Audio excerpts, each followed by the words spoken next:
thanks to the president of the International Energy Agency, Dr. Birol, who gave a very valuable contribution to our discussions. It is very timely that we have this meeting because the disruption in the markets, in the energy markets that we have seen since the beginning of the conflict have increased. I'm going to focus in my remarks on three items. First, the developments in energy markets. Second, the economic consequences as they are perceived by the market. And third, the policy responses. Even if the conflict would end tomorrow, the consequences of this war that has spread all over the Middle East would stay with us for a longer time.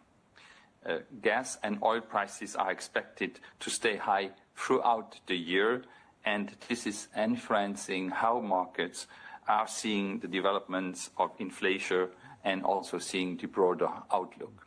About this broader outlook on inflation, markets see that we will have higher inflation ahead during the whole year, but are still expecting a return to the 2% level during next year. In terms of growth, markets also consider that growth will be less than 1% in the euro area due to this ongoing war. And last but not least, obviously, the markets are expecting that interest rates will be higher for government bonds, which in turn means, obviously, higher borrowing costs for governments.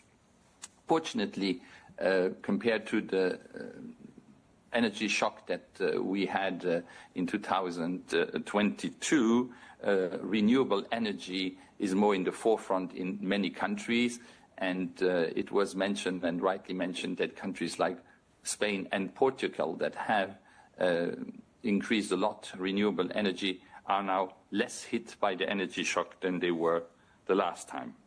But markets could shift rapidly if the consequences of energy disruption become more severe and governments loosen fiscal policy too much.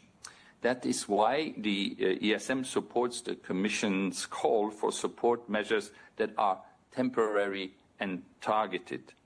Helping vulnerable households can be helpful, but public finances need to remain healthy.